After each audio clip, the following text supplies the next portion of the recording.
पन्नारे जगदीश भाई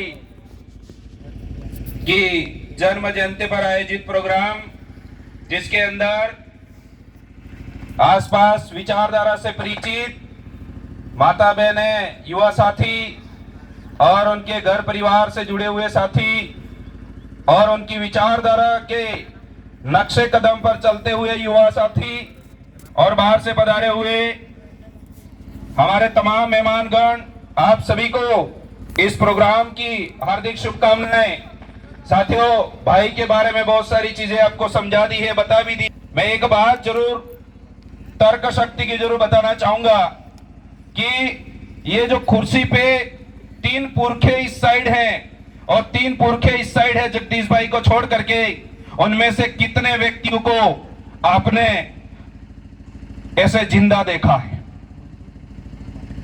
यहां पर बैठे हुए हम किसी भी व्यक्ति ने और हमारे पिताजी और दादाजी ने लगभग इन लोगों को जिंदा कहीं नहीं देखा होगा। पर आज उनकी तस्वीरें लगाकर, आज उनके चले जाने के बाद, आज उन्होंने अपनी कम उम्र के अंदर जो समाज को दिया, उन बातों को लेकर के आज हम बड़ी गैदरिंग की स्थिति में शामिल होते हैं। होते कि नहीं होते मेरे भाइयों? होते हैं। बहुत सारे लोग आज गुरु गोविंद महाराज की जो भक्ति है उसको अनवरत आज तक चलाते लेके आ रहे हैं। आज कालीबाई कलासुआ जो शिक्षा की अलग जगाने वाली देवी जिनको कहा जाता है, और उनके गुरु के ऊपर जब आँच आई तो उस शिक्षा को बचाते हुए उन गुरु के लिए अपने खुद के प्राण न्यौछावर कर देने वाली आज उनके नक्शे कदम पर हम चलते रहते हैं। उसके बाद आपने देखा होगा कि भारत देश आजाद हुआ और हमारा देश कैसे चलेगा, उस आधार पर बाबा साहब अम्बेडकर ने हमें जो संविधान दिया उसके आधार पर हमें बहुत सारे कानून कायदे मिले हुए हैं। इधर की साइड देख सकते हैं आप जयपाल सिंह मुंडा कि आज हमें अपने आप को हम ये कह सकते हैं, गर्व से महसूस करके कह सकते हैं कि हम लोग आदिवासी हैं, और वो शब्द का नामकरण करके हमें उस संविधान सभा के अंदर भी रखने वाले व्यक्ति आपके सामने जयपाल सिंह जी मुंडा है। और उसके बाद आप देख सकते हैं बिरसा मुंडा, जिन्होंने अपने जीवन के अंदर एक छोटी सी उम्र में एक गरीब घर के अंदर पैदा होकर समाज की एक नई अलग जगाते हुए मात्र 25 साल में अपने प्राणों की आहुति दे दी। पर उनके नक्शे कदम पर हम आज तक भी चल रहे हैं। चल रहे कि नहीं चल रहे मेरे भाइयों?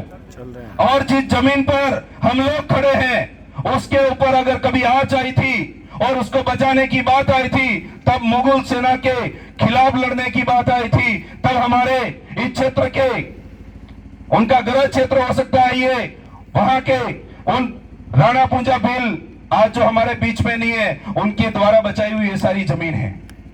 ये सारे पुरखों को तो आप आज तक नहीं जानते होंगे, पर आज तक नहीं देखा होगा। पर बीचों बीच में जो हमारे बड़े भाई जगदीश भाई पांडुर हैं, मैं आपको ये कहना चाहूंगा, यहां पर बैठे हुए पंडाल के नीचे हर एक व्यक्ति ने उनको जीवित देखा होगा। देखा होगा कि नहीं देखा होगा? अगर जिन पुरखों को हमने कभी देखा नहीं, हमने कभी सुना नहीं, और कभी उनको इस तरीके से कहीं लड़ते नहीं देखा, पर उनकी जीवनियों को पढ़ करके हम बड़े बड़े पंडाल भर देते हैं, हमारी बड़ी बड़ी क्रांति खड़ी हो जाती है।